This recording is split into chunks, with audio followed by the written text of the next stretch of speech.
Welcome to the second annual Madhouse 500 at Daytona, sponsored by Hostile Contact. Tonight, we got pretty much of a full field over here, full race length, and a lot of preparations gone into tonight's event. It's the first large event and actually the first official event for ESRL in 2013, and we got in the booth with us tonight, Mr. Joel Brown and Mike Schreiner. Hey, Gary. Hey, everybody. Guys, we've had our long break over the winter, a lot of preparation, the new release of Stock Car Evolution 2013, the anticipation of the release. Joel, you were one of the main factors with Mike Schreiner. How did things go over the winter? Well, it was real tough. This particular version was probably one of our biggest, I guess, upgrades from our previous version that we've probably ever had. It was a ton of work. Lots of work into the graphics, the look and feel, the handling of the car. I mean, we've done everything possible to take advantage of what the computers can do today and to try and get the feel and the physics of how the cars handle as close to realistic as possible. It's been a lot of work, but we're real happy with it. A lot of pressure goes in over the off season while people are taking breaks. Mike, I know you guys were swamped, and you have a real job on top of that. How did you manage this? Just a lot of late night hours, and a lot of hours on the weekends, and we are definitely ready for a break, that's for sure. Well, tonight, kick back. Your guys are in the broadcast booth. We know the crowd that's taken to the track, and let's just talk a little bit about the drivers. Last weekend, we had our qualifying session, and Greg Girk took the pole with Mr. Ray Moss right next to him, starting off 1-2. The rest qualified the next, which was on Sunday last week, in the two twins, and the field is pretty much ready. You guys have any favorites for tonight? I think the big thing tonight, it's a real long race. Anything can happen. They can all win. So it's pretty much the person who plays it a little bit on the safe side and has a little bit of luck. Yeah, I kind of agree with Joel there. Keep your car clean. You know, start making your moves with about 30 laps to go. Work your way up. And one of my favorites, always at the super speedways, is Mike Kuhn. Well, actually, we're going to bring up Mike Kuhn. He's actually the event organizer, and he's the owner of the Madhouse series. We'll bring him up and speak to him a little.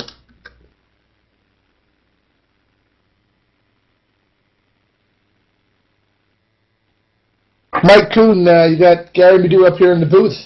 You got us? Yep, I got you. I got some other guys in my ear, but I can hear you. That's good. With the crew chief preparing you for the start of the race? Teammates scheming for the race. Mike, I know you're the event organizer, and you put a lot of work in getting this event ready. We won't talk about that, but we'll talk about your driving tonight. You are picked as one of the favorites tonight to win. What are your chances? How do you feel? And what's going to bring you the checkered flag tonight? Well, if my plan goes to how I plan it out, I'm going to stay out of trouble the first part of the race out and back, like some of the real guys do. Then work my way through the minefield after halfway and try to make my way to the front when it counts. Obviously, we heard you said that you're working on teammates. Who's your teammates, and what's your game plan, if you want to tell us? Well, Ray Moss is one of my teammates, and he's starting on the front row, so I told him to stay up there as much as he could. And Jeff Cody, my other teammate, he's starting about mid-pack. I don't know if he's going to go to the front or try to fall back with me, but we're just going to try to stay out of trouble until everybody settles down. It's going to be wild and crazy at the beginning, I think. Well, we wish you luck, and we hope that you told your respective drivers down there that you're the organizer, and chances of you winning have to be that much greater. Just get out of my way. Let me go. There you go. Good luck. Thank you. And, Have a good show, guys. Thanks for putting on the event, Mr. Kuhn. Thank you.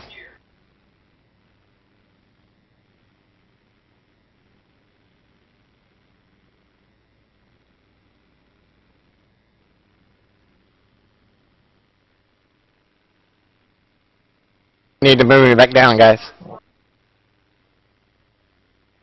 That was Mike Kuhn, the organizer of tonight's event, second annual Madhouse 500 at Daytona.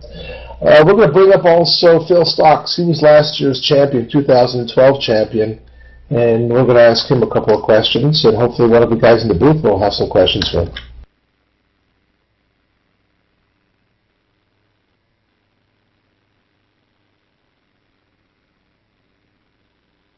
Hey, Phil. We got you up here in the booth. So how's your car handling? Phil? Phil Stocks, you there? 10-4, I got you, bud. I'm sorry I had my headset off. Yeah, we just brought you up in the booth for the broadcast. We just wanted to ask you how your car was handling and how you think it's going to go tonight. Well, I had engine problems, and it looks like I'm not going to make the deal tonight. Oh, that's not good. So, something not working right on the computer or the car? Or?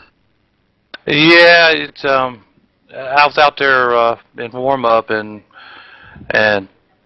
we had some issues there, and we just couldn't get it running again. We're not going to make the grid. Oh man, bummer. Hate to see that. You won this event last year, didn't you? Well, actually, I think Lane Allen won last season. I was right there in the mix. We were battling for it there, coming to the line. Oh man, well, I hate to hear that. Because I know you put in a ton of time. I'm sure getting ready for this. Yeah, I hate to miss Daytona, but you can't do anything. You can't really do anything about bad luck, and we got struck by that tonight. Wow, bummer. Well, I hate to hear that, and oh well, there's always the next big event. 10-4. Alright, well, Gary, I guess you want to move Phil back down in there and see if he might be able to get something done last minute, or sounds like he's struggling a little. Yeah, Phil, that's too bad. Reigning champion. Anyways, we'll drag you back down, and hopefully you can get something done going there, buddy. All right, thank you, guys. Yeah, my crew's doing everything they can, but yeah, it looks like we're going to miss the start here, so we'll get them next time. Roger. Good luck this year. Well, there you have it, guys. Eh? What about that? Reigning champion. Already the drama begins, and having taken one lap. Well, it looks like the drivers are pretty much ready to go there. We're going to have to check in with the officials, see if they're all ready to go. I think maybe in the meantime we'll throw in a little commercial.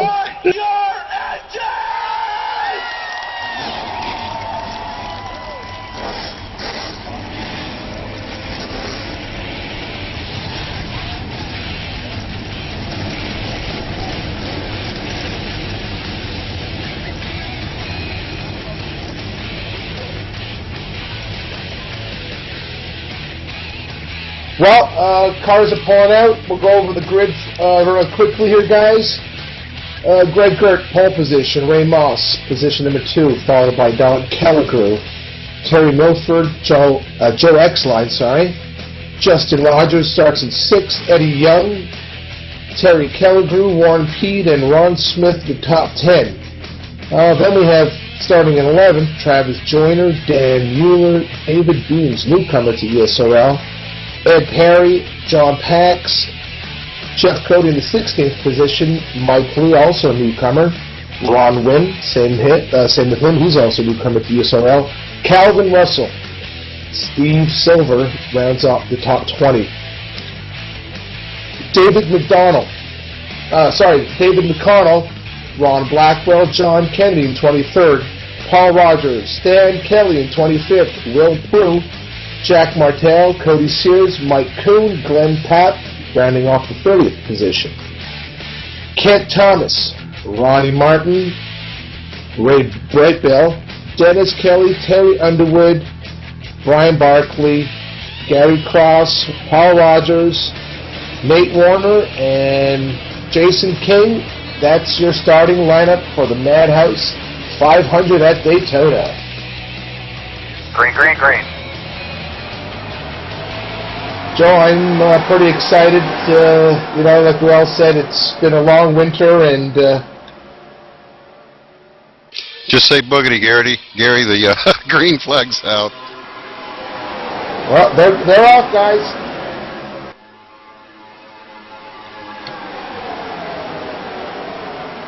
And Girk is out in front, being pushed by number 83, Don Kelliger.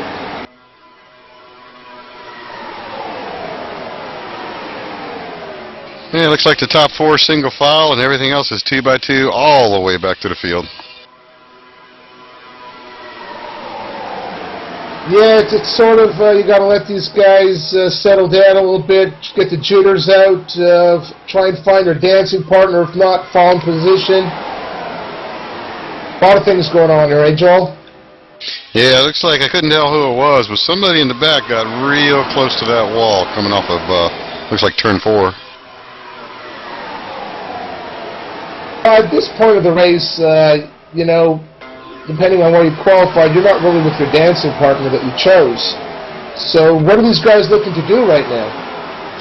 Not wreck. Yeah, well, at these speeds, that's a little difficult. Yeah, I mean, just like the big boys, they're doing 200 mile an hour with almost 40 cars out there, a couple of feet apart, and they're still 2x2. Looks like they might have went 3 wide there in the back for just a little bit. They're trying to get singled out and get into a rhythm, but right now it's still a little crazy. A couple cars on the yellow line entering turn 1, but they've saved it. Looks like we got a pack in the front and maybe about 3 cars in the middle and another pack in the back, so looks like they're trying to settle it down a little. What about the tire temps and the pressure and the track and, all that technical stuff? Well, they run pretty high pressures here because you're mostly concerned about getting the least amount of drag and resistance on the car, so you want to go as fast as possible. With all this banking in the corners so fast and so big, it's like grip. Everybody has tons of grip, so it's all about speed and aero. Well, your leader, Greg Girk, followed by Don Kelligrew, Ray Moss, Justin Rogers, Terry Milford, Eddie Young, Warren Peed, which is the Elite Pro Series champion of 2012, Travis Joyner, Dan Mueller, and John Packer, your top 10 right now. But that's switching as we said it. Oh, there's something down the backstretch. Saw some smoke. I can't tell what happened, but it looks like we're staying green. There's a couple of slow cars up. Oh! Looks like Chris Klein, I think his name, 18, and Cody Sears having an issue. Yeah, he's in the wall. He's got right side damage. Not sure if the yellow's out. You know if the yellow's out?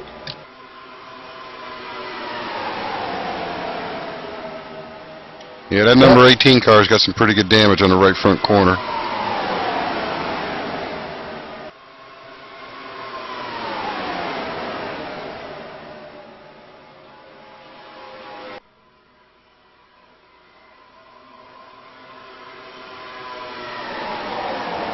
Wow, somehow Greg Girk fell all the way back to 16th.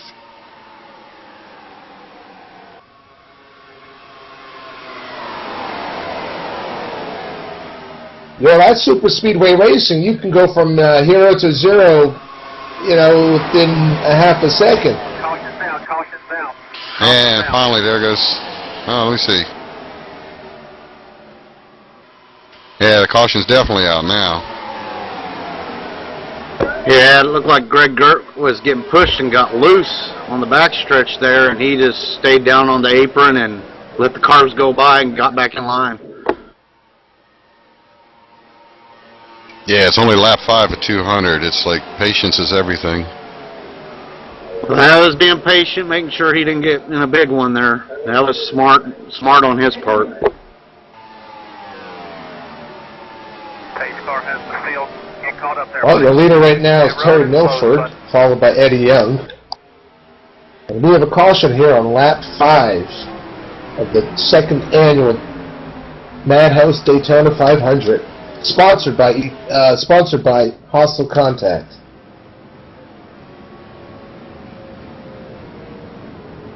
This caution, what does this do for the drivers? Sort of settles them down? Do you think there's going to be any changes made?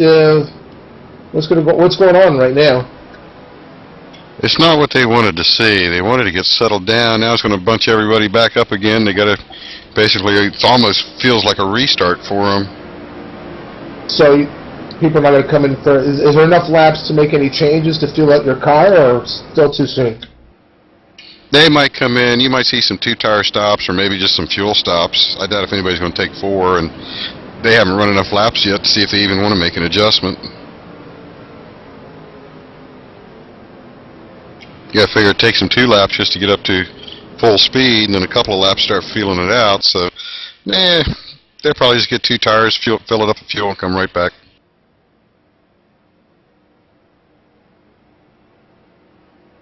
Yeah, it'll probably be pretty busy down that pit road. I would imagine at this point of the race, keeping fresh rubber under that car is probably your main objective right now. Pit road will be open this time. Well, these tires are so hard, you know, that they last really well. Even at the end of a run, you still got pretty good grip. So 5-6 laps, it's not a big deal to get tires, but fuel may play a big part in the strategy. Well, we have our first DNF. It's unfortunately Mike Lee. Not sure if he was caught up in that wreck.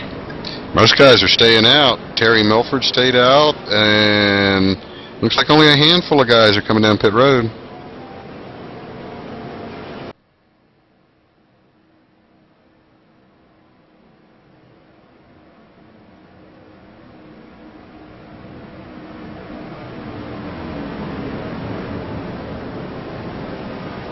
Well, I'm not looking down pit road. Sort of curious what's going down pit road. Anybody have eyes down there? I see Steve Silver down there. Looks like he might be going for a 4-tire stop.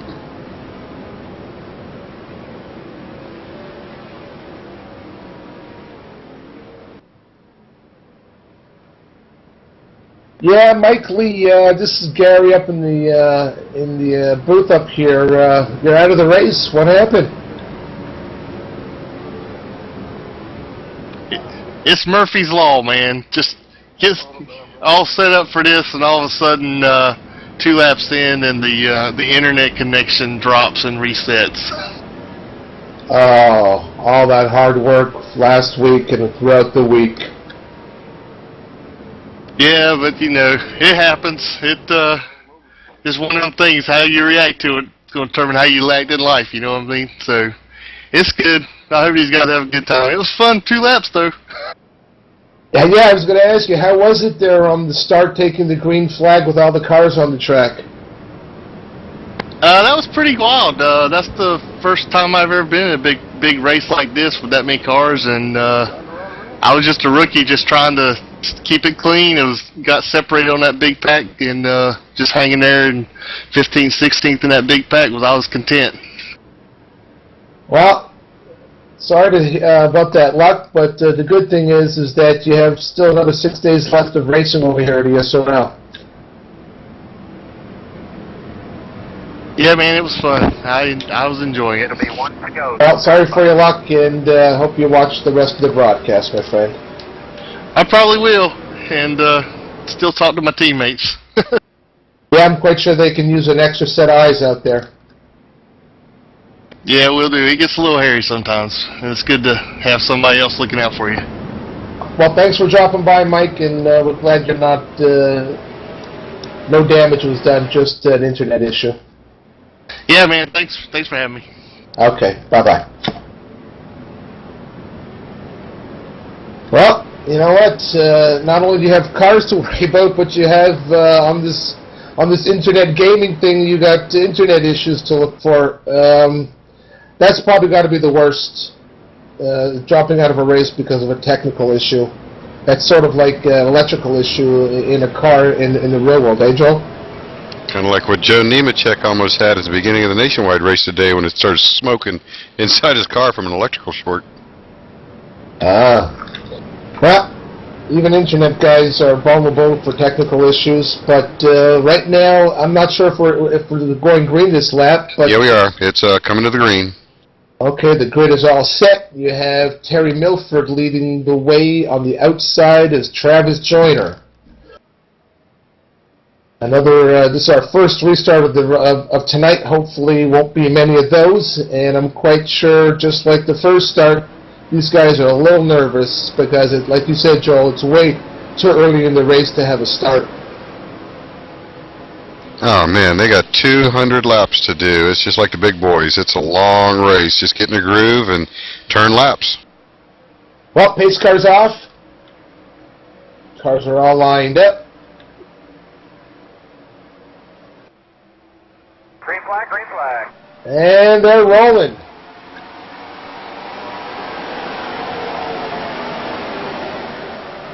It looks like the 22 was a little bit ahead of the leader there, no? Well, the 75 didn't look like he got a real good start, and the Highline looks pretty good. Just like in real life, that Highline's pretty good. Although it looks like Don, I guess that's Don in the 83. Yeah, that's Don. Just hung him out there and took the lead. Now, will he be penalized for hitting the start-finish line before the leader? Because isn't that the rule? Well, even NASCAR's like, as long as it's reasonably close, that's good enough. And it looked like 75 might have had a little bit of trouble getting up to speed. Well, in any case, right now your leader is Don Kelleher being pushed by Terry Milford. And we'll name off the top 10, but unfortunately I think it'll change within seconds after we name it. So we're not going to bother with that right now. I'm quite sure you guys out there in TV land or internet land can see what's going on. I think it's time for the old crank it up to hear the motors. So let's take a pause for about 30 seconds and tell everybody just turn the volume up.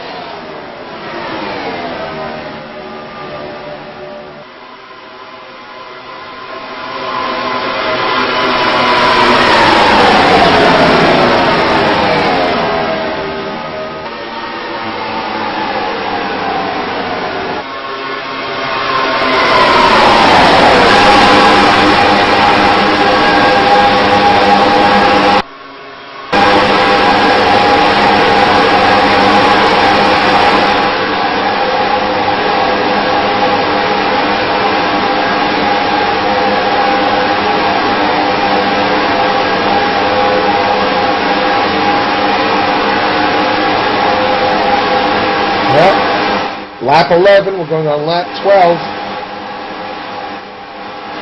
Seems like that low line, there's a lot of takers there. It always seems to be that, on a super speedway that, the low line is the most popular, but if you got enough people running on the high side, like what's going on right now with the high side. Travis Joyner in the 22 is really trying to work that high side, and right behind him is number 15.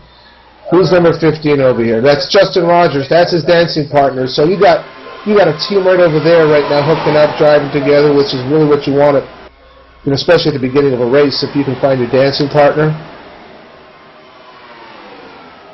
Actually, Travis and Justin just started up a new league at ESRL called Next Level Racing, and they're offering a nationwide open series Sunday nights. Check it out. Yeah, they're trying to get that outside line going, just not enough takers up there.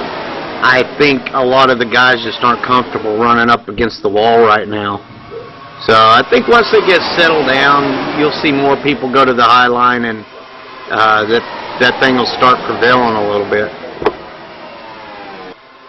Yeah, it's amazing how these cars just, at these speeds, going around and round and side by side, sometimes three wide, and these drivers are really putting on a good show right now. They're showing a lot of patience, I think, up in the front. I haven't really looked in the back a little bit or mid-pack, but these guys are putting on a pretty good show right now.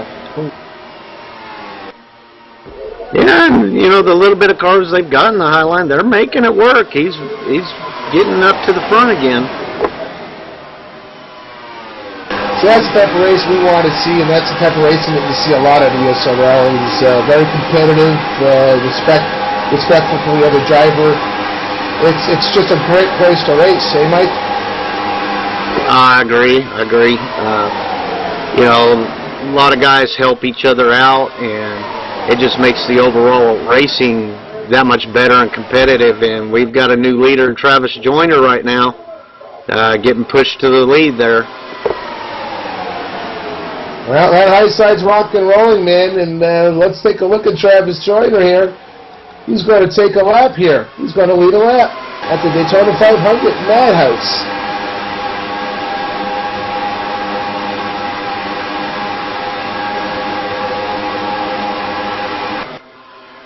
And look who's pushing Justin, is Stan Kelly from Down Under. Stan's come a long way in the last couple of years, Mike. He's really improved his driving, and look at him. It's showing right now. I mean, he's right up there. He's right now. Oh yeah, he's new to SCE beginning of last year, and we had some guys work really hard with him, and he has improved a ton. He runs up front a whole lot more, and you know, like Joel was talking about the other day, he's gotten really hard to pass. So that's good to see these drivers improve like that. It just makes the overall competition that much better. Oh, they're still side by side over here. This is just amazing racing, and we're coming into lap 17. Can these guys continue this type of racing side by side? I think so. They'll get more and more comfortable with it as the laps go on, and they've got a long ways to go. They better get comfortable with it.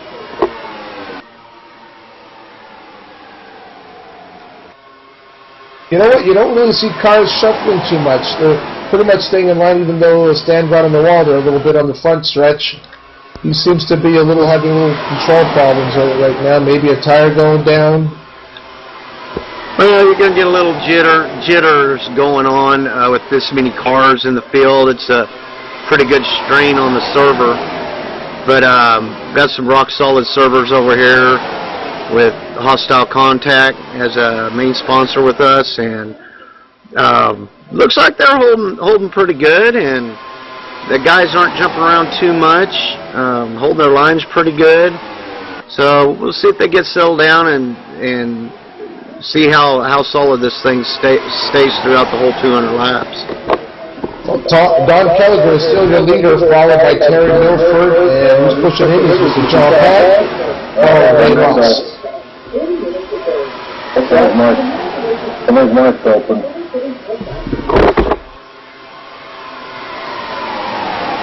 Yeah, it looks like they're starting to settle down there on that inside line. Kelliger is still leading the way. Going to shuffle a little back in midfield. Going to watch Dan Mueller here a little bit. Dan is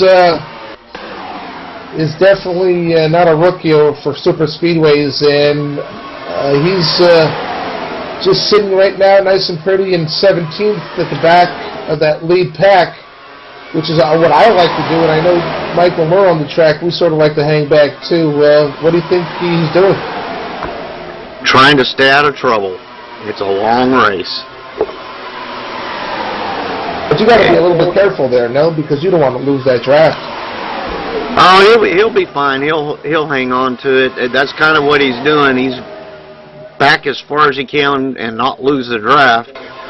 And, you know, if he does, it's real early in the race and there's another big pack behind him that he can, you know, catch their draft and, you know, not go a lap down pretty quick. Well, I'm looking at Dan Mueller, but I'm also looking at the car in front of him, the number 51. I think that's a Dodge. That's newcomer David Bivens. And I don't know if you guys out in TV land can see that color scheme, but that may be hypnotizing, Dan, don't you think? Yeah, it's a pretty colorful car for sponsoring Autism Speaks. A bunch of different colored puzzle pieces. Pretty interesting looking paint scheme here. Hey, how about that Stan Kelly? Got himself up in the top 10 running in the front pack. Yeah, we were just talking about him, and we actually gave some kudos to you because you've sort of put him underneath your wing, showed him a couple of the ropes with your multiple experiences, and look at him, he's right up there. I just told him don't lift. Yeah, I'd say lifting over here is not a good thing, eh, Joel? Oh, I told him even that on short tracks. It's like, don't lift. Well, that's one way of getting around the track. Yeah, it's like bowling. Just knock them all down. Well, let's do your top 10 right now. Kelligrew is still your leader, being pushed by Terry Milford, followed by John Pack in third. Ray Moss, Jeff Cody are teammates. They're in fourth and fifth. That's swapping a little bit there right now. Travis Joyner is in the mix. Ron Wynn, Justin Rogers, and Ron Blackwell runs out your top 10 right now. I think they're getting a little antsy in the front. We have Cody Sears. He's already 2 laps down. Any idea what happened with him? I think he got caught up in a mess earlier, and he's got right front damage.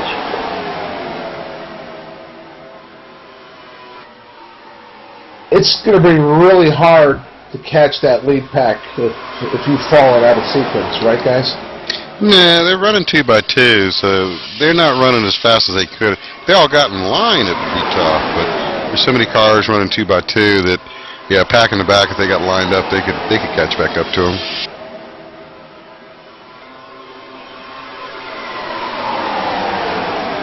I'm showing average speeds right now of 205, 209 miles per hour. Is my data correct? That's about right. I mean, they're tucked in real tight, trying to get the most speed out of the cars. What about overheating today? Is that going to be a factor, Joel or Mike? Yeah, as long as they didn't put too much tape on it. Yeah, I don't think it'll be a factor.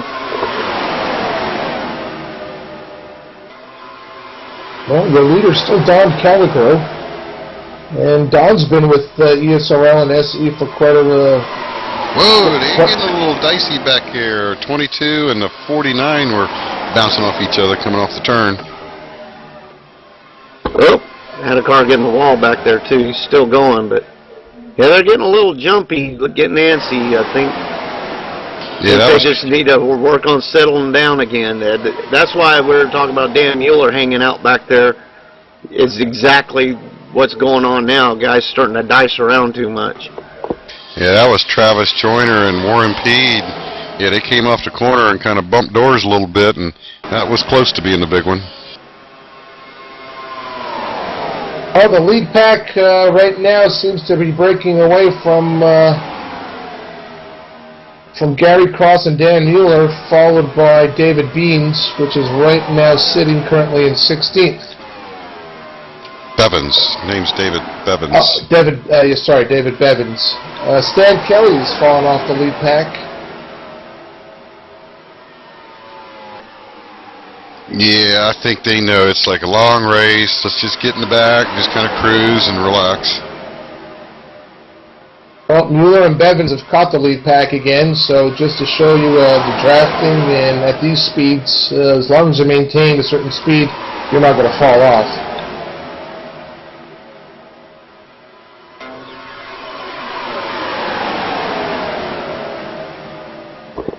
Well, NASCAR did a good job with these new body designs. They're just really cool looking.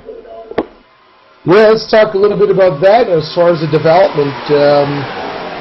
I know that you guys follow NASCAR and all the changes that they do throughout the year and off season.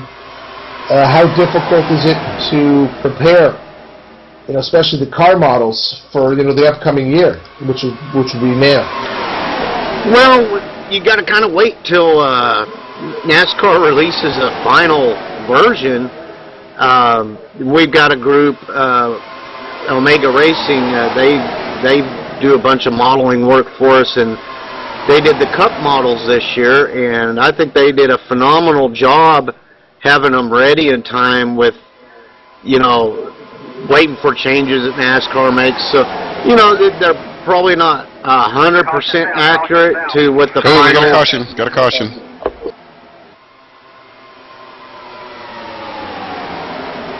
Pace car has the field. On lap 28, we got a caution. We'll take a look, see. I see the 18 car in the grass.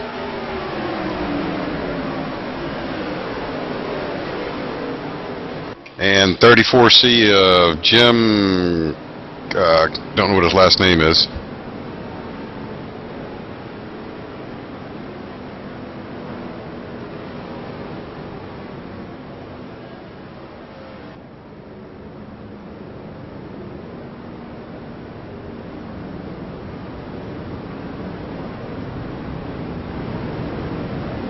Well, your leader is still here, Don Kelligrew. Now, here we got our second caution. Now, this is the caution that I guess what people are going to pit shortly anyways, but I'm not really sure about the fuel strategy, how many laps we can get on fuel. I think the pit window is like around 42, 45 laps. So this is a good caution then, right? Yeah, now they got a chance to make some adjustments, or definitely they want to take fuel, and they'll probably all take 4 tires. Oh, this is going to be interesting coming down pit road. This is going to be pretty crazy. Yeah, it'll be crowded this time. So coming into the pit road after driving 20-odd laps, I guess the focus is making sure you're communicating with your crew chief and not speeding. It looks like that 47 has 2 rear flat tires. He's having a hard time getting around the track here. And here they all come down pit road. This is where races are won and lost, but this early on in the race, I don't think it's going to be too much of a factor. It's just going to be about position coming back on the track on the restart. Yeah, there's too much stuff that can happen between now and the end of the race. I mean, it's always nice to be in front, but this isn't going to bother them too much. Pit road's a little tight. Lots of action there. Most of them changing 4 tires. Looks like 75 Terry Milford got out first.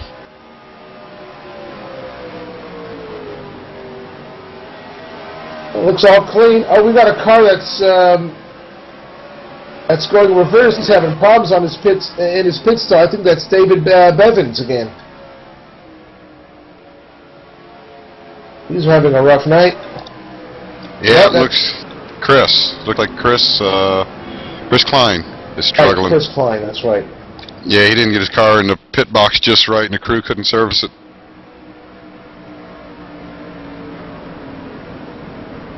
So he'll be starting at the back.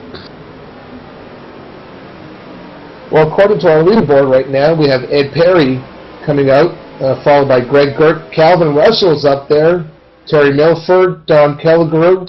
Round out your top 5 right now, but I'm quite sure that'll change when they hit the start-finish line again. Yeah, Terry Milford was the first off pit road. I can't believe that those other guys wouldn't want to pit at this point, at least just to get fuel.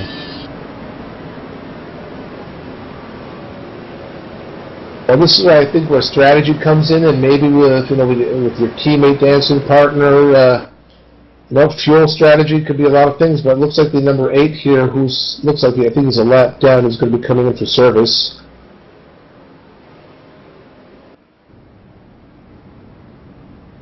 Yeah, Perry's. Oh, the 8 stayed out. 8 stayed out. Ed Perry came down pit road. I guess he was just trying to lead a lap. It'll be 1 to go this time by. And it's 1 to go.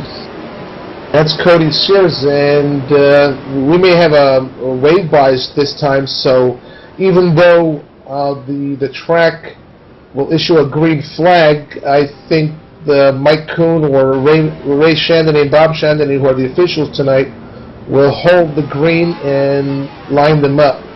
I'm not sure if that's the case. We're going to try and find out for you there, guys.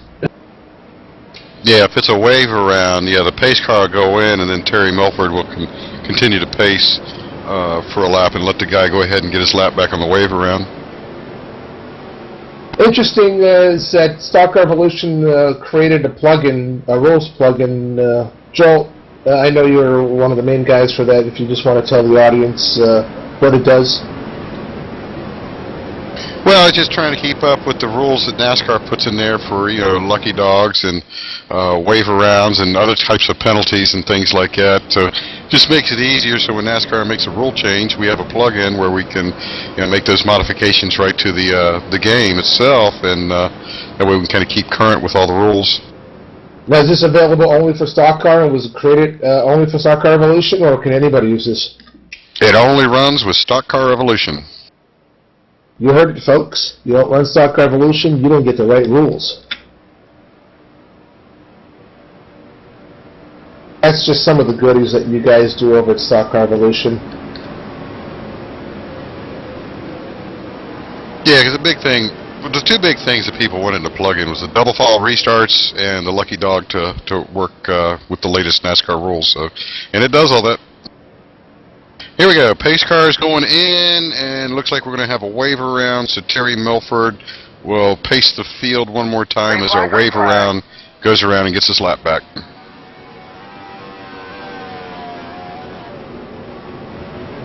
What they usually do is they'll pace around, and when they come to the spot for the green, what they do over at ESRL is they have the third place driver call the green flag. That way the front row guys, either one of them can't get an advantage, and the third place guy has to wait for the car in front of him to go, so they're not going to get an advantage of getting a jump if the front row guys are calling the green. Well, luckily tonight we got Ray Shannon, I think, handling that with his brother, with his little brother Bob, and that puts a lot of pressure, especially on an event like this. You know, with the added pressure of being televised, you know, to thousands and, you know, maybe millions of fans out there of Stock Revolution.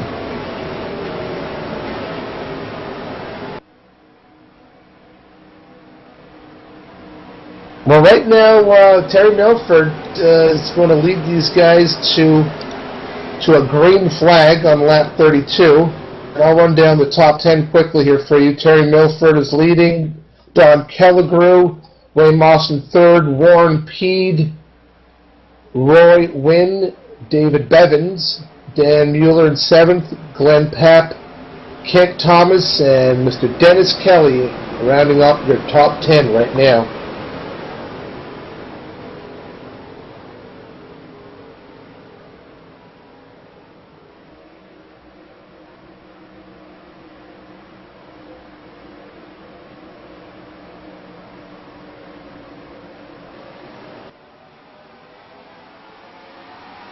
Well, they've taken the green flag, and it looks like Kelligrew got a good jump on Milford. He may really have a first gear issue, no, Joel? It kind of looks that way. Now, can you lose a gear here and still manage to run in second? Usually the restart's in second, but you need that first gear to get in and out of the pits. Well, we're trying to find out, see if we can see what's going on those restarts. Yeah, we got some slow guys here in the back. Looks like they're having some problems. Let me see what's going on. It looked like they're just dropping to the back just to kind of take it easy. Now, I know everybody out there in TV internet land, this is a simulator, but you know, there's a big question which nobody really wants to talk about, especially during a 100% race length like this, is what about the washroom breaks, guys? What do these guys do?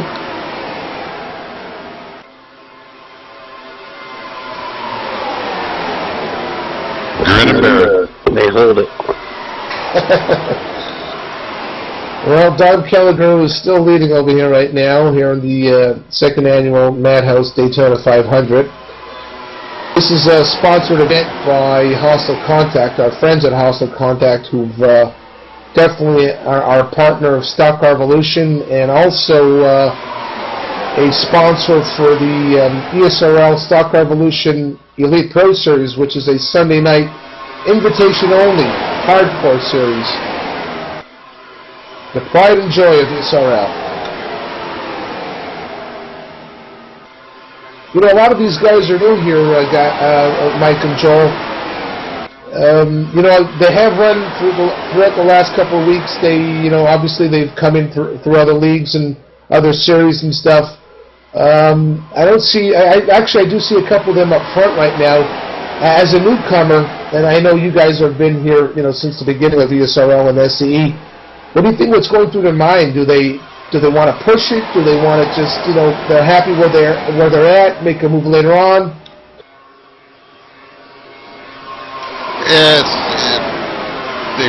What they ought to be thinking of is just settle down, get in line, stay with the front pack, and just get to the end. And really, with about 20 laps to go is when you actually start really going for it and taking the chances. But you got to maintain your strategy throughout the whole race, just to keep you somewhere near the front, or some way to get to the front to have a shot. But you know how racers are. They put that helmet on, the straps are too tight, and then all that strategy goes out the window. There you go. Once they start that engine, everybody wants to hit that checkered flag. Now, Steve Silver seems to be pulling into the pits for unscheduled pit stop here. Yep, he just hit pit road. Yeah, he had lost the draft, and I don't know if he was having problems or something. Well, the leader is still Don Calgrew, followed by Terry Milford, and now in third place is another man from down under, the Elite Pro Series champion of 2012. Hey, he's in a new color, a new car, and a new number this year, Mr. Warren P. Well, it looks like Steve Silver climbed out of his car, so he must have been having an issue of some sort. That's a shame, because I know that he was really looking forward for this race. Hey, maybe he had to go to the bathroom. Well, we have a blown engine here on lap 29 by Ray Brightbill.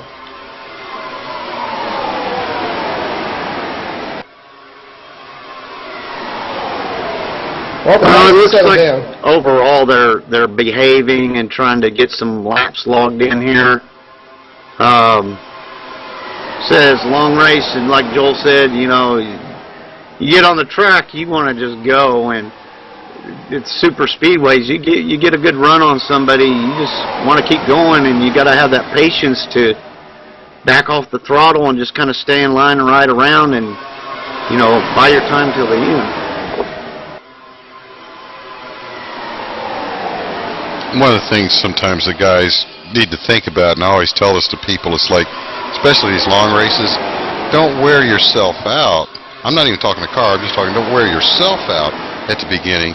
You got to keep a little bit of energy into yourself, so at the end you can, you know, be up on the wheel and try and make a run for it. But there's so much adrenaline going through, going through your veins, especially when you're in packs like that. I mean, it's really hard. And it looks like there's a move out to the outside there. Warren Peed is being pushed by Ray Moss. Looks like he's making a little charge for the front. I think he wants to lead a lap here. They're moving that high side again, Joel and Mike. Yeah, it looks like more and more guys are trying to run that high side. I think guys are still a little uncomfortable coming into the turns and out of the turns. They're still getting used to these new cars and the way they handle and everything. Well, right now we are side-by-side racing here at Madhouse 500. And it looks like Warren Peed will cross the line and take the lead here. That's lap 40 in the record books.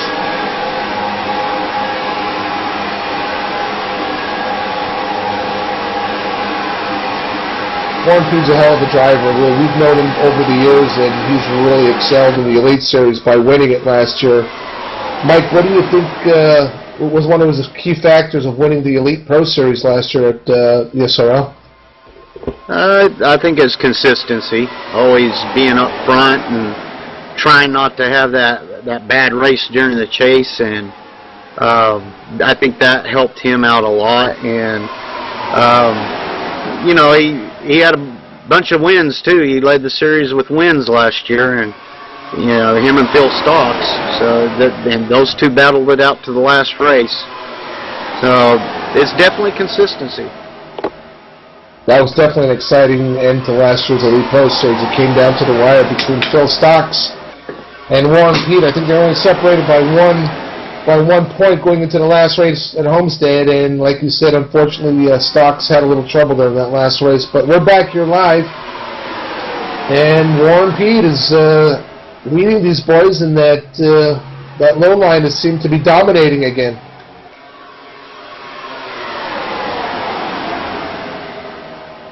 Yeah, they were running 2x2 there for quite a while. Looks like they just finally got it to at least settle down for the top 7 cars, but they're still 2x2 after that. Well, I'm looking at my leaderboard here, and we have 22 cars separated by a second and a half.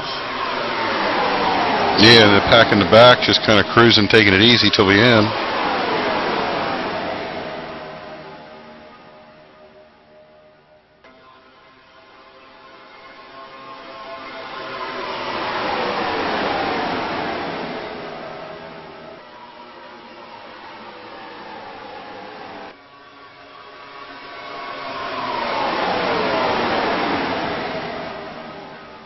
Yeah, we're going to take a little break here, guys, and take a look at the advertising and sit back, go get a beer or a hot cup of coffee, and come right back.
Well, we're back here, ladies and gentlemen.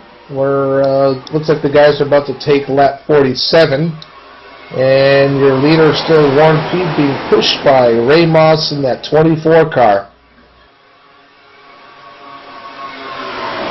Well, Don Kelligrew and Terry Milford seem to be sticking together. Yeah, it seems like guys have settled down a little bit, kind of running a little more single file than they were earlier, and just logging some laps in here, which is kind of the right thing to do, get comfortable and see if anybody gets aggressive here in a little bit.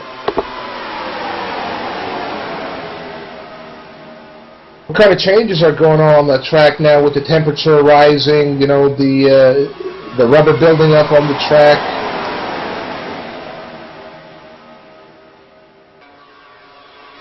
I don't think they'll notice much of a difference here at Daytona with the high banking and everything.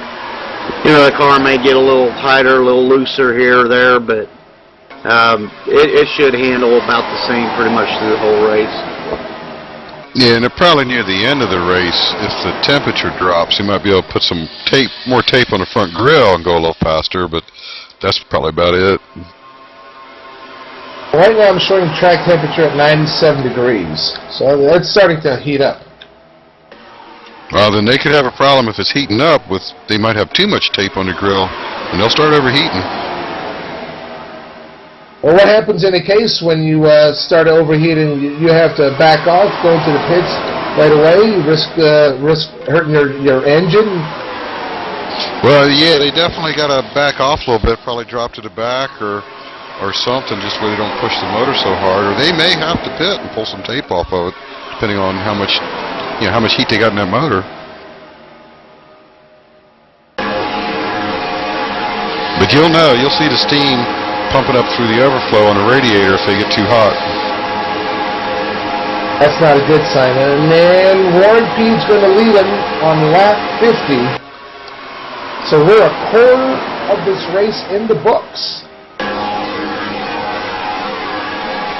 This is a Hostile Contact sponsored event, and the guys over at Hostile Contact are a great bunch of guys. Robert Shortland, his buddy Marson Stewart. Just want to shout out to them and thank them for all the support they've helped us out in the last year. You know, they put on these events, they help us out over at Stock Car Evolution. They're a great partner to have, eh, Mike and Joe? Couldn't do it without them. Yeah, good bunch of guys. And remember, Hostile Contact not only rents out our factory servers, but pretty much any game that any gamer wants to play. So go check them out at HostleContact.com.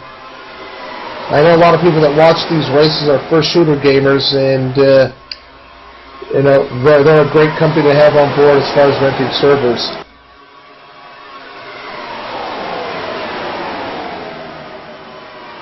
Well, the racing here at the Madhouse 500 seems to be coming along nice.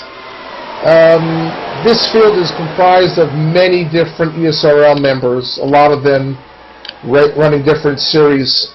ESRL offers, 7 days a week of racing, and it's really become very, very diversified over the years as far as type of racing that's offered. Mike, if you want to tell us a little bit what's going on at ESRL this year, new website, new look, some new leagues popping up. Just tell us a little bit about it. Well, we've revamped the websites, and over at ESRL, it's a sanctioning body for leagues that run SCE to try and bring the community together and provide web space for the leagues and TeamSpeak and forums and all that stuff. So it takes a lot of the costs out of the league owners' hands, and get good donations throughout the year to help pay for the costs, and real good group of guys trying to make the website more user friendly for new drivers, so they can kind of go to one spot there and find out what they need to do to get set up and on the track racing as quick as possible. Like you said, running races 7 nights a week. Some nights we got 2 leagues going, one after another, and so there's always plenty of racing going on, and great group of guys, and the community's just growing bigger and bigger every day. It's a good deal. Yeah, it's definitely a place to race nowadays, and It always helps, and obviously we're a little bit biased because of, our involvement with Stock Car Evolution. But, Stock Car Evolution is just exactly what it says. It's evolved over the years. And Mike, you've taken the lead development on that, and Joel, you've just, been a complete asset. How do you guys see 2013 with Stock Car Evolution and everything that's new to it? And if there's anything new, if you want to tell the crowd and tell the audience.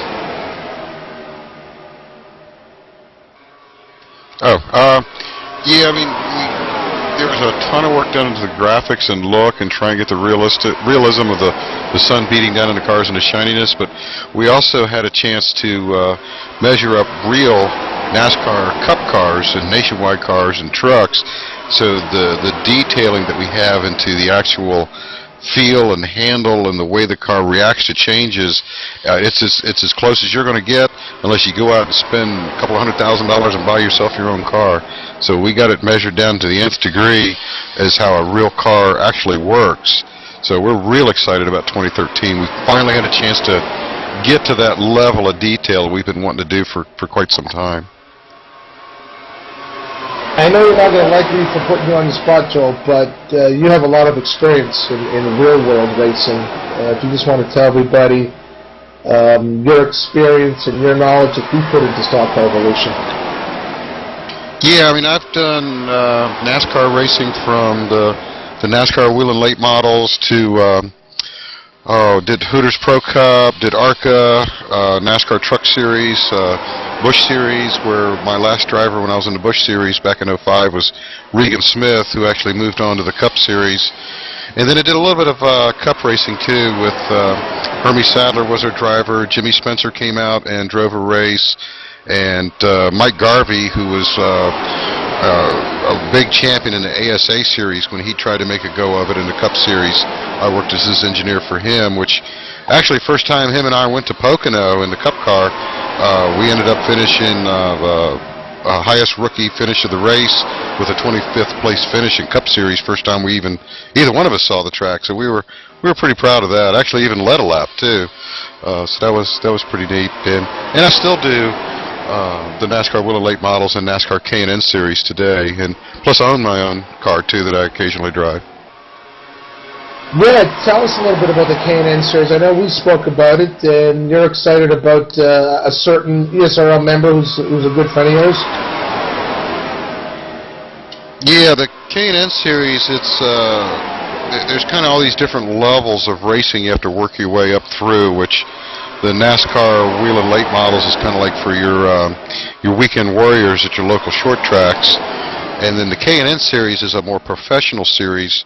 They actually use the older nationwide and Cup cars to kind of keep costs down, but and they run on a touring series, so they'll run at tracks like Dover and New Hampshire and Iowa and Rockingham and things like that, and they got pretty good horsepower with them, so it gives guys a way to kind of move up into the professional ranks without it costing too much money, and get some good big track experience with the heavier cars with the more horsepower. So we're hoping that Dustin Storm, who runs here in our ESRL series online with us, will get a chance to run at least one or two or maybe even three of the K&N Series races. He's a former track champion in the wheel and late models and second on the all-time win list at our local track, so he's a really, really good driver.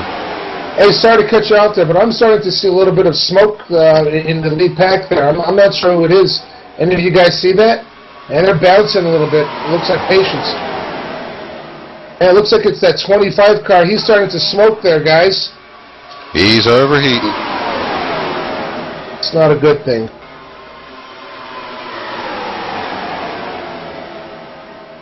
Yeah, this is about the part into the run where if you're right on the edge of the tape for that grill, then yeah, you run enough laps, and yeah, that motor's going to start getting a little warm, and he's smoking pretty solid. Yeah, I'm actually looking at it. That actually may be the 01 or the 15 in front of him. Yeah, I think it's the 01 car. It's kind of hard to tell for sure, but yeah, I think it's the 01 car. Yeah, that would be John Pax. Now, does as a driver, when you start seeing that red light come on and you see that trail of smoke, you start panicking? You start communicating with your crew chief? That's the 01. He pulled up high. He's dropping back.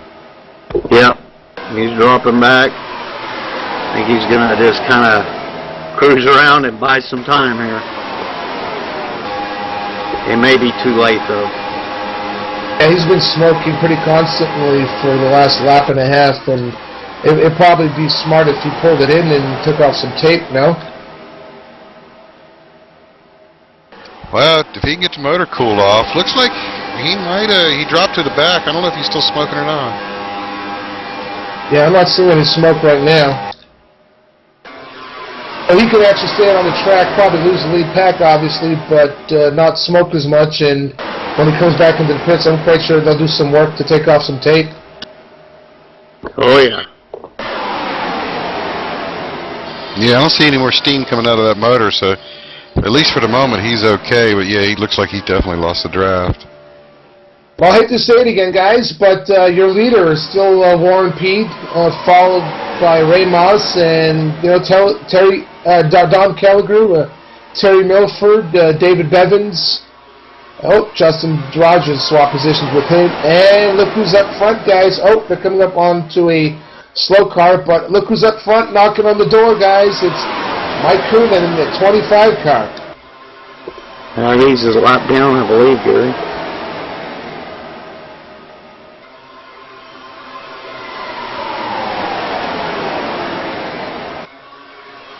Yeah, I see him in 7th place. Nope, I was thinking of somebody else. I apologize. Well, that's good to see. I know Mike puts a lot of work into his setups, and Mike has been with ESRL, I think, pretty much since we started, and he's just a great guy. To see him running up front, I know he's got to be a little nervous right now. Ooh.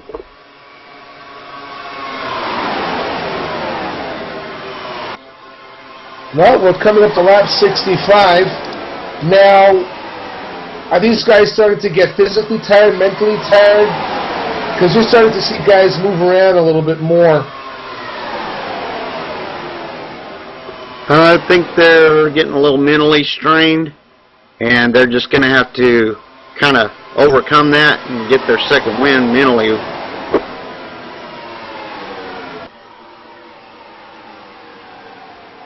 Well, the lead pack now is dropped to 18. Actually, no, it's dropped to 17 drivers with Kent Thomas on the caboose on that lead pack.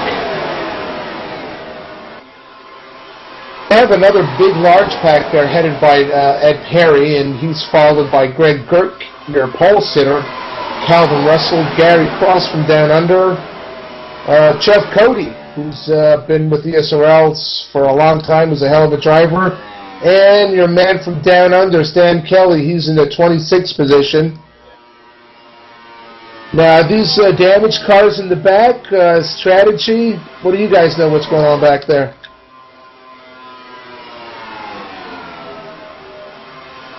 Well, if they got damaged, hopefully they don't have too much damage, and they can at least, tuck in behind somebody and stay up with the pack. But pretty much if they're damaged, it's going to be real tough for them to have any kind of shot at winning.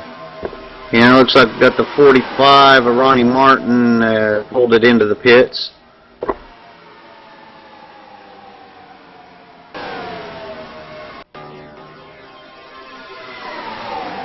And he is a lap down. I think he decided to go ahead and pit, and maybe he can make up something being out off strategy here. All right, I think it might be a good time to settle down, and let's go to commercial.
Well, we're back here. We're under caution, and we're going to try and roll the tape to see what happened on that. But we know that Glenn Papp was involved with that, entering the pits just as we broke away to commercial. Looked like a bunch of cars tried pitting. Did you guys see what happened there? Looks like Glenn Papp. Looks like a bunch of them came into pit, and Glenn Papp looks like he was trying to get slowed up, and I guess the car in front of him slowed up quicker than he thought, and he just kind of barely bumped him enough to turn himself around, and the guy in front of him. I didn't see who he bumped into, but yeah, that's what caused the caution. There's a bunch of guys trying to get on pit road. Well, we know nobody got service, so when the caution came out, when the guys were pitting, they just rolled right through the pit, and that's legal, right? Pit road will be open this time. Yeah, they just may as well roll through the pits, get back out there, and to make sure you don't get a lap down or anything, and then come around and pit. But obviously they're going to lose track position. And it looks like there's heavy damage on that 23 car. Yeah, you know, it's better to go ahead and roll through, lose that, you know, position instead of getting a penalty and getting thrown at the end of the field. But yeah, that did kind of bite the leaders. It was the leaders that were pitting when that happened. Well, your leader right now on the leaderboard is Don Kelger, and he's in the pits. And it looks like they're taking 4 tires again. Nobody taking a chance really much on 2 tires here. Yeah, it's too early in the race for that, but definitely looks like this changes everything. So I think it's going to be a big shuffle up at the front for who's up there and who has to come back to the field for track position.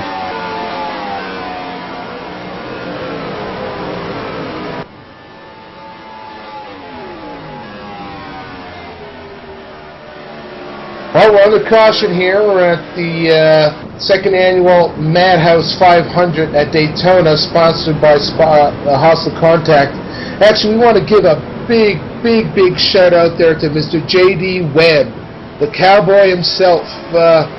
J.D. had some surgery done this past week, and we've been following his recovery and his progress, and it seems like he's already in the chair, wanted to get out of the hospital. So big shout out to JD, man. We miss you, cowboy. Looking forward to getting you back in the saddle. That's actually pretty funny. But yeah, JD, get well, buddy, and we'll be speaking to you real soon. And everybody out there that knows JD and doesn't know JD, just give a little prayer to the man, because he's been through a lot the last couple of months with surgery postponed and stuff. So you hang in there, cowboy.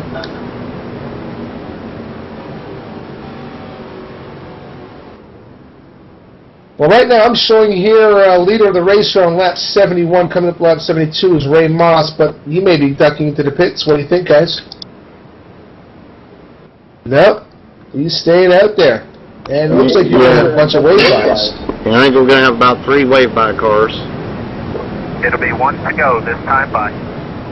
Now, touching on that wave-by rule, I know that we've, over at ESRL, have made adjustments and we've created a plugin.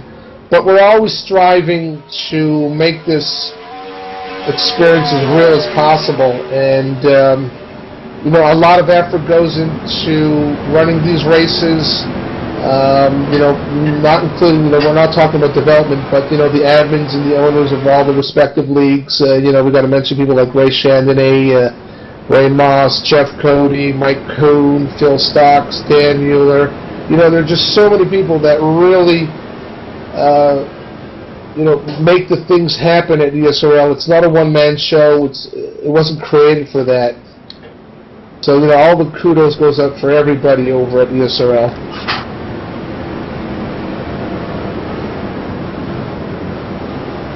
You got somebody up there sitting in second place coming from Christian Racing, representing Christian Racing, Eddie Young in that 20 car. He's actually a real good driver. And I know I've raced with him quite a few times, and he's given me a run for my money. It's good to see him up front. Yeah, Eddie's a really good racer. Gary and I, we run over there on Monday nights quite often, and he's always up front. He's a competitor, a real good guy. Another guy cracking the top 10, which is a name from the past who showed his face for this event. Hopefully we'll see more of him in 2013. is DJ Anderson. Yeah, DJ's kind of a young gun. He's from the younger generation, but he's got a lot of talent. And I like to see him put in a full season and see what he can do. He's a very talented driver. Well, pace car's going off, but I'm quite sure they're going to hold the green flag because the wave buys. Yep, the wave buys are going around, and the leader is holding pace speed. So the admin will be calling the green flag when they come around this next time. How did the drivers take to the rules as they were introduced, because knowing that it was for their benefit, Mike?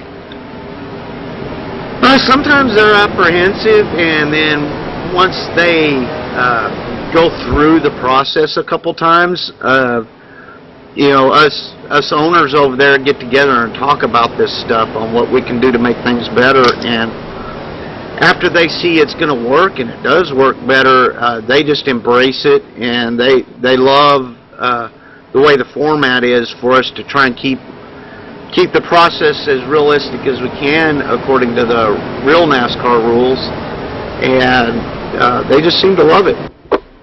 Yeah, that's, you know, as great as R Factor is, and you know, it's you know, we tip our hats for what they've created over the years, but there are still lots of rule glitches and stuff, and I know the guys over at ESRL have always worked hard to try and, like you said, make the experience as real as possible.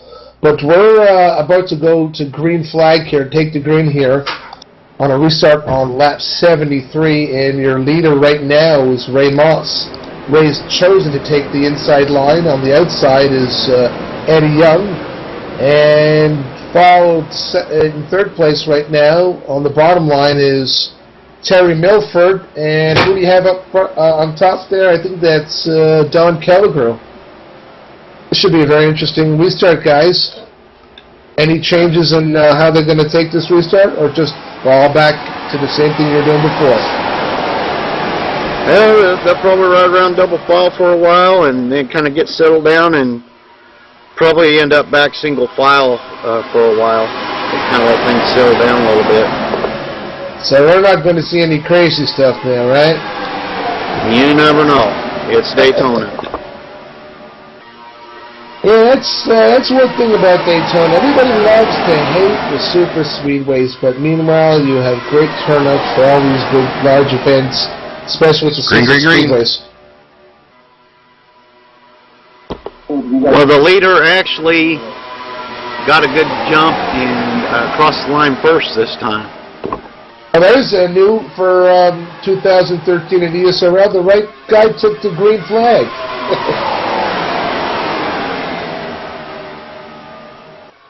I'm really impressed by this newcomer in the 51 car, David Bevland. Yeah, he seemed to be impressed us since he came over here at the beginning of the year, and he actually earned an invite to the Elite Series, and we'll see how he does in his rookie year over there. That's a challenge to run in that series. Now, a lot of these drivers here tonight are in the Elite Pro Series. The invitation list was released last week, Mike, and I'm quite sure a lot of drivers were looking for that name. It's sort of like when you used to go to school and write a test and your marks would be published publicly. I know the Elite Series has its own, you know, sort of meaning. Are they thinking about it? You know, the Elite drivers, what's going to run tomorrow night, or they're just really focused on this series and this race right now? I imagine they're just focused on this race right now, and they'll take the information from tonight and apply it to tomorrow night and give them that advantage, the guys that run in it tonight. Kind of like real life running the twin 150s, drivers get a run in, you know, they run there and take that information to the 500 race, and it helps.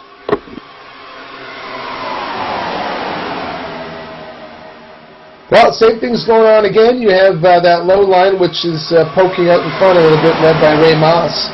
And you have a high line, which is starting to form again, and it looks like they're starting to build momentum. Now, Mike, I want to ask you, or maybe Joel, you can help me out with this one too.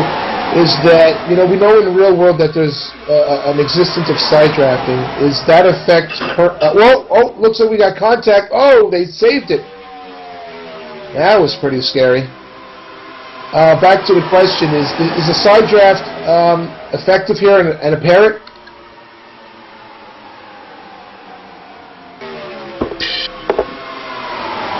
Yeah, I mean, there's some side draft in there. I mean, you got to get tucked in pretty tight to them, and it's really, it would help you know, coming around the last corner, you know, trying to go for a win. If you did a side draft now, you could get a run, but if you don't have any help, you're not going to go very far.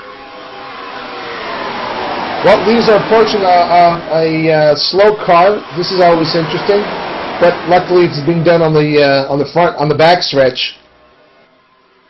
Yeah, looks like they got around him just fine there.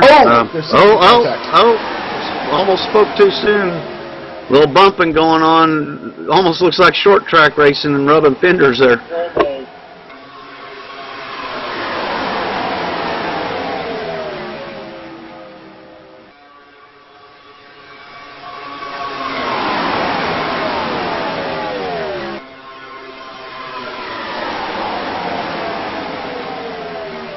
Well, things are settling down here a little bit after the restart. These drivers are just, you know, getting back to the task at hand, sort of settling down. I want to talk a little bit now about ESRL and all its different leagues throughout the week. And, you know, if we cut to go to something that's on the track, we'll do that. But the week usually starts off on Monday night, right, Mike?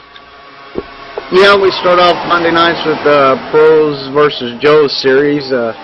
Stan Kelly admins that series, and he's done a good job of bringing something different to the table. And what it is, Pros are guys that are actually in the Elite Series, and the rest of the drivers are considered Joes, and they get a little bit of an advantage with some bonus points in the race, and the Pros got to start at the back, and it's made for an interesting series, and it gives the Joes a chance to run with the Pros up there and actually battle for a win with some of the rules that are in place. Pretty neat little series. So that's a Monday night fixed cut setup series, and then we move along to Joe Brown's puppy and his baby, the Tuesday night ISS series.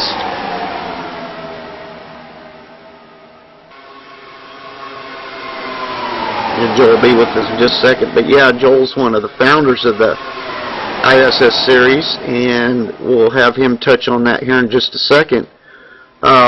It is a nationwide fixed setup series, and it's always had a good turnout. If Joel's ready, we'll let him touch on that series a little bit. All right, I'm back. Sorry about that. I had to step out for just a second. Yeah, Tuesday night ISS series, yeah, nationwide, fixed setups, so you don't have to spend a whole bunch of time getting ready for it. Pretty much just show up, tweak on your wheel settings a little bit, and have a lot of fun with the nationwide cars. Larry Garrett was actually the person who founded it some years ago. Actually, probably almost a dozen years ago.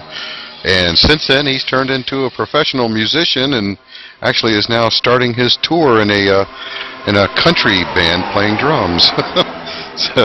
So Dan Mueller's been kind of helping out tons with running it, as Mike and I have been, actually working on the development of SCE 2013. So great series, get a bunch of guys in there, and it's a lot of good, clean, fun racing. Then followed by that series is Wednesday night, and that's a Can-Am series owned by Ray Chandonnet, who's your head honcho here at ESRL, who handles all league operations. Great guy, tons of experience, and we just love having him here. He runs a fixed truck series every Wednesday night starting at 9 o'clock, and that's pretty much following the NASCAR schedule. That's always a favorite. I know for myself personally that, after running Cup cars and nationwide cars, when you get into that truck, it's a totally different experience, and you can actually bang doors, rub fenders, and you can be a little bit more aggressive because I think the trucks are a little bit more forgiving in that series. So that's your Can-Am Wednesday Night Truck Series. Thursday night, we have a new series. And that is the TNT Series. And don't have a lot of information because it's a new series, but that's a nationwide. I think that's an open setup, eh, guys? Actually, I ran with them on their first race this past Thursday, and they run the nationwide cars with open setups, so giving you a chance to really tweak the car to get it the way you really want it to handle. New league that started up with ESRL, and they've already started out with a pretty good group of guys, and they're doing real well. The open setups are a lot of fun. So that's Thursday nights. I think it's at 9 o'clock. Yeah, and we actually have another group of guys that run on Thursdays, the Men's Senior Racing League. Ron Blackwell runs that league, and they're kind of, for the older guys, I don't know what their minimum age group is, either 35 or 40. And yes, 35. They've been running for a dozen years or so now, and just wanted to throw out that we do have two leagues running on Thursday nights, so you can have your choice of what you want to do. And if you're not tired of racing yet, well, we got Friday night, and that's a late night, 9:30 start time, and that's No Fear Racing. That's headed by Terry Underwood, and he's been with ESRL for a couple years now, and that's a series everybody likes, heading into the weekend, relaxing atmosphere, fun racing, and they add their own little spin. So that's a truck series, Friday nights at 9:30. I'm not sure if it's a freak setup or don't have that.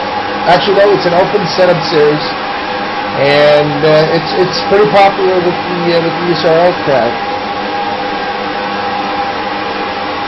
Then, of course, you have the main event for Saturday, which is what you're presently watching right now, is the Madhouse Series, and the owner of that, Mike Coon, is just a hell of a guy. We love having him here. I know, Mike, you adore him, and Joe, you respect what this guy does, and especially what he's been through. If you want to tell a little bit about Mike's situation. Well, what's really inspires us about Mike is he's got MS, and he's bound to a wheelchair, and so he can't use your traditional wheel and pedals to race. He uses a handheld device, and it's like a miniature steering wheel with some buttons on it for his brake and gas, and he's actually won an elite championship a couple seasons ago, and he just seems to always amaze me and impress me at what he can do. A really great guy. So that's the Madhouse Series, Saturday night starting at 8 p.m. Eastern. Everything we're telling you time-wise is Eastern Standard Time, so come check it out. Heading into Sunday, we have a very busy Sunday at ESRL, starting off with the Road Dog Series. Now, the original founder, actually, Joe, I'll let you talk about AJ, because you know him a little bit more than I do.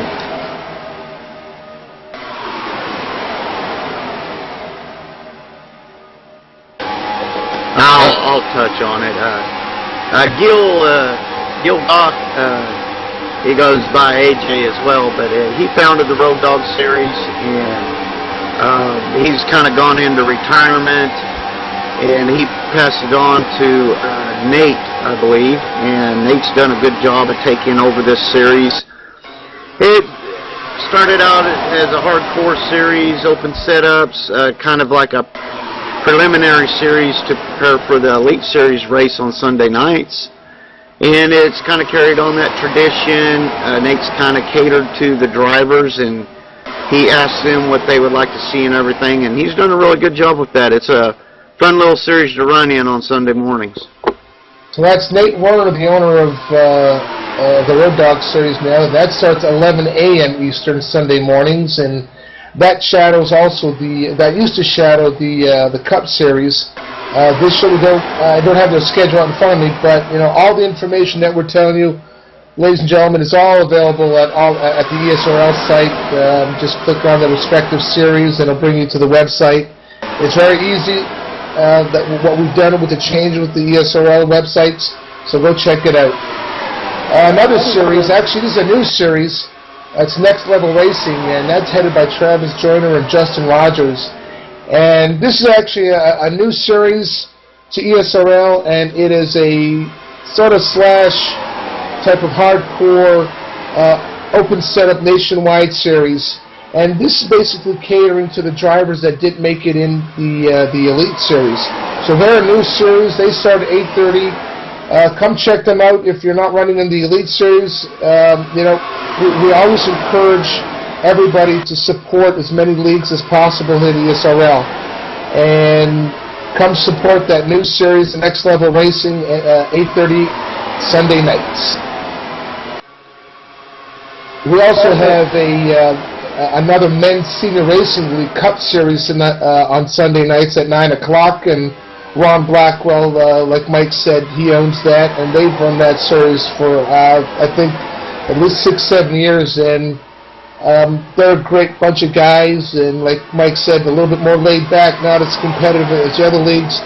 But if you're looking to have a good time and just relax with the old guys or the more experienced guys, like we like to say over here, just check them out. That's the Men's Senior Racing League that starts up at 9 o'clock Sunday nights.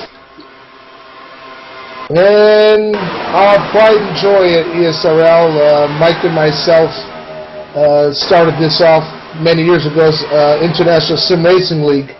But I'm going to let Mike tell you a little bit about the the SCE Elite Pro Series.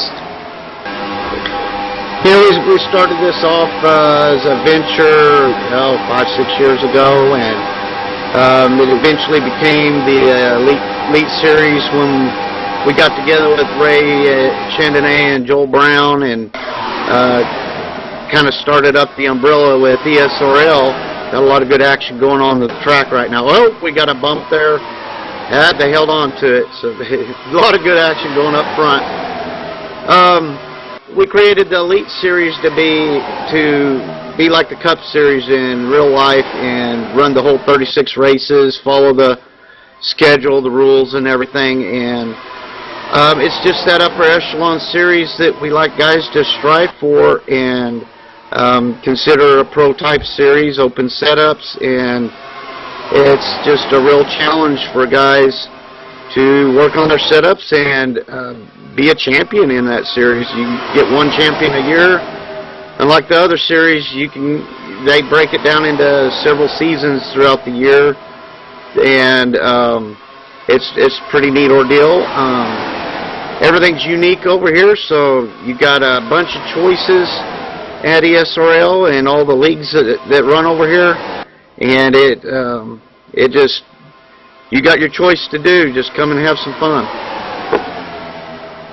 Well, that's pretty much the rundown of ESRL and what it has to offer the racing community. So if you like racing and you can only race on selective nights, well, we got them all for you. If there was an 8th night of racing, guys, we'd fill that up too. So hats off to all the ESRL owners, and we're definitely looking forward to 2013 and bringing you events such as tonight's Madhouse 500 at Daytona, sponsored by Hostile Contact. Well, back to racing here. It looks like our lead pack now is only 11 cars. I know I was watching, not really noticing what happened, but did any of you guys notice why the 11... there's not another pack now?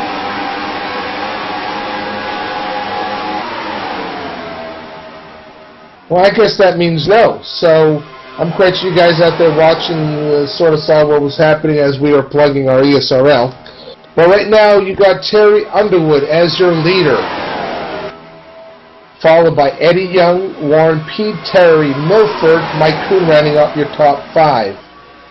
Ray Moss, David Bevins, Jeff Cody, John Kennedy, and DJ are your top 10 drivers.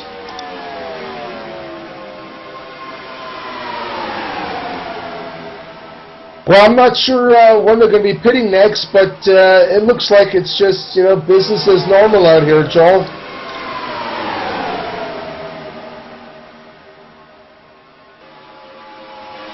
And it looks like the lead pack are coming up from some slow cars. We're going to see what's going to happen. It looks like the slow cars or the lap cars are staying high. We're sort of crossing our finger, nothing happens. Yeah, it's going to squeeze these leaders together a little bit here. And it looks like they're working their way by on the back stretch heading into 3.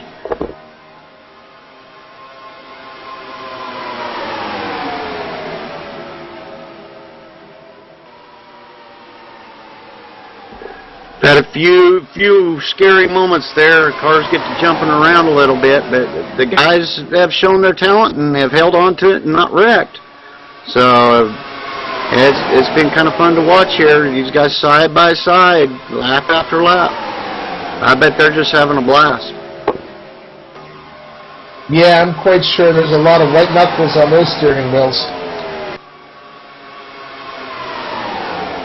Well, one of the neat things we've implemented this year is some new DirectX 9 shaders.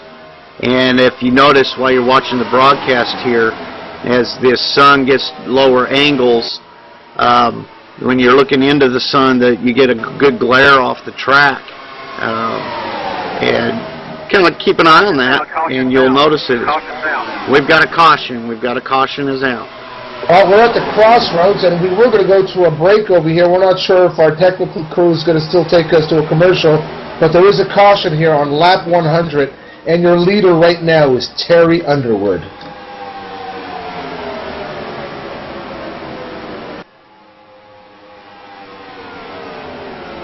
We're going to take a look, see where this caution came out. But like I said, your leader right now is Terry Underwood. And again, another caution at a crucial time, Joel. Just before pitting, not sure what the pit window was, but again, as a driver, you're counting down the laps, you're looking at your fuel, and you're trying to make all the strategies in your head and what adjustments you're going to make, and then a caution comes out. What does this do for a driver?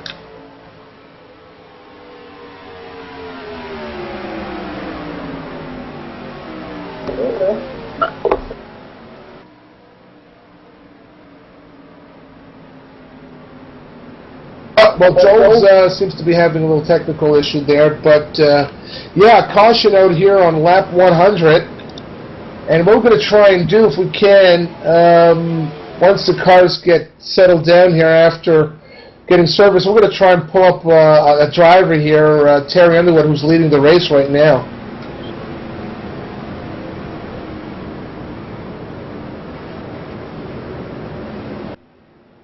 Well, we can't really find where the caution was caused, but in any case, cars have, I'm quite sure, are a little happy to see that, especially the cars that dropped off that lead pack. I heard the officials were saying there's some debris on the back stretch. A couple of cars had been bouncing off the wall throughout the race, and so there was a little debris, and that's why they threw the caution. Terry Underwood, this is Gary and Mike and Joel up here in the booth. You got us? Yes, sir, Gary. Well, Terry, you're leading here the crossroads, the cross flags here at the Madhouse 500. Talk to us. What's going on in that car? Wow, man, it's a lot of give and take, and it gets really wild out here, son. Well, I know you're entering the pits, and if you can't talk, we understand, but it's great to see you up there, and we see the terrific racing going out there. A lot of patience, like you said. What are you going to do? Are you going to tell us what you're going to do down pit road? Probably just going to ride around till about 15 to go, and then make my move then.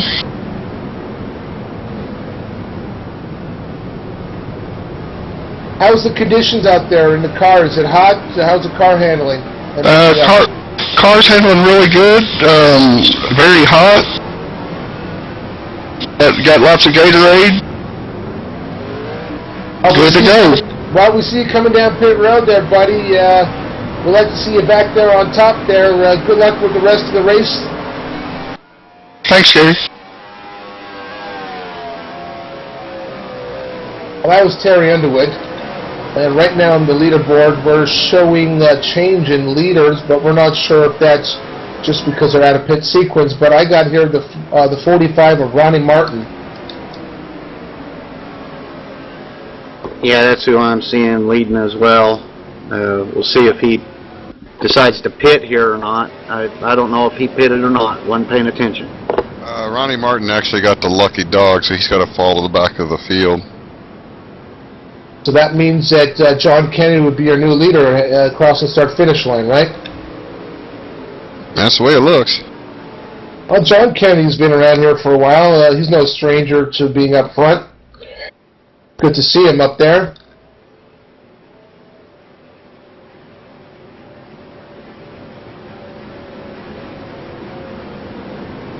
Well, we're under caution here on lap 102, and we'll probably be taking the green flag shortly. Pit road will be open this time. We'll stick with you guys. We'll make sure you don't miss any of the action here at the Madhouse 500. Yeah, the lucky dog is pitting now, and I believe the lap down car behind him is pitting also. We have a lot of takers on pit road now. This is what, going to be a 4-tire change, you think, guys? Anybody going to risk taking 2 tires? I think they'll go with 4. You know, I tell you one thing, scrolling around some of these cars, the new paint jobs for 2013, it looks like, you know, the skill level of painters is just getting better and better. And I know you guys out there watching the race can see these great paint jobs, so really enjoy each person's creativity in painting these cars, because it does take a lot of work. Well, I'd like to give kudos to Stock Car Sim Series on the in-game NASCAR paint jobs. Their paint team over there, there's 2 or 3 of them, did a lot of work on those, and they were kind enough to let us use them with our release as well, since we're using the same models from Omega Racing. So just give a little shout out to those guys. Yeah, thank you guys. You know, the community is only as strong as it's together, so you know, that's what we're really trying to do here in the racing community, is bring it together. Well, your leaders, John Kennedy, Terry Milford, and David Bevins, so your top 3 right now. Ron Blackwell's back up there, guys, in the 4th position, and Terry Underwood has fallen down to 5th coming out of the pits. And it does look like we're going to have a wave by 8 of Cody Sears if he stays out here. So it looks like we're going to have another wave by. That wouldn't be Cody's first wave by of the night. Looks like Cody had some damage there on that car, that right side and that right front, probably from an incident before. It doesn't look like the pace car is going to be going off here, guys, so sit back. I'm quite sure breathe a little bit, because I'm quite sure these drivers want to breathe. Yeah, they're just getting their nerves back together and just kind of settling down here for this last second half of the race and everything. Are we going to start seeing changes in drivers' habits now and a little bit more aggression with only a little bit less than 100 laps left to go? I think you'll see a little bit more to just try and stay with the lead pack. And, you know, kind of like a couple of the guys we've talked to, probably won't see them making moves for the front until, you know, less than 20 laps to go. 20 laps is a long time around this track.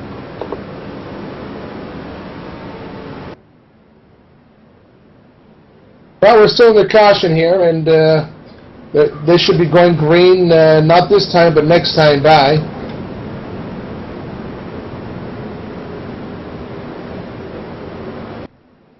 Now, this is a good thing, obviously, for the cars that lost the lead pack.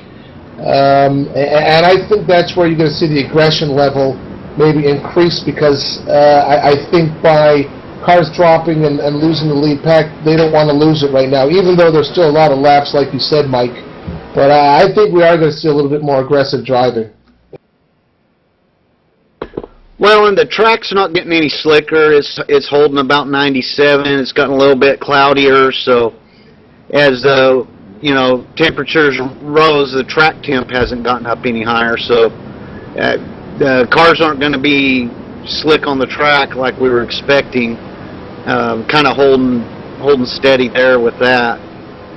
So I just see some good racing coming up for the second half here. Pace cars heading off, and the wave bys are going to go around while the leader holds pace speed here. Green flag, green flag. Looks like we have that one wave by. Don't know who the lucky dog was on that caution. Any of you guys know? The lucky dog, I'm not sure who that was. Let me take a look.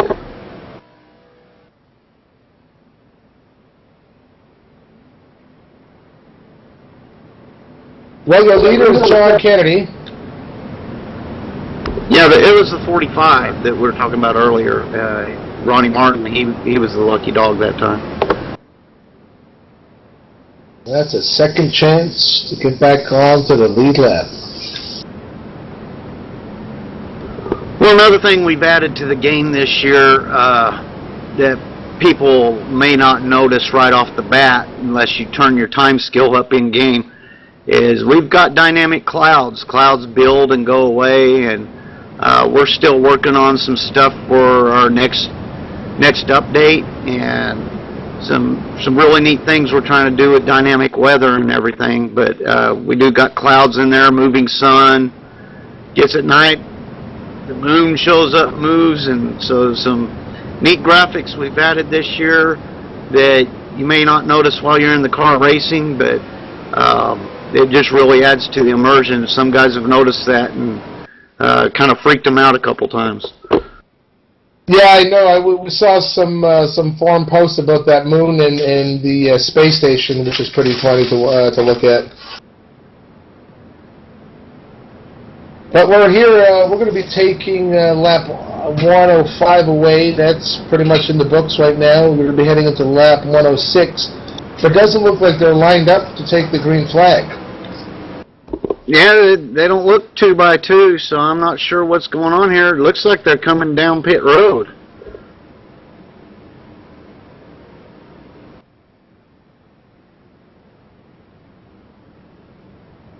Yeah, we're getting a lot of chatter, but we're not finding out exactly what's going on. Looks like it might be a red flag. Looks like we're going to have a red flag. We're getting word from the officials, a 5-minute red flag. I think some of these old guys they need to take a potty break. It's a long race, so kind of neat what we're doing here. They are doing a red flag. Cars are lining up on pit road, and we're going to go to a commercial break, and we'll be back in a few minutes.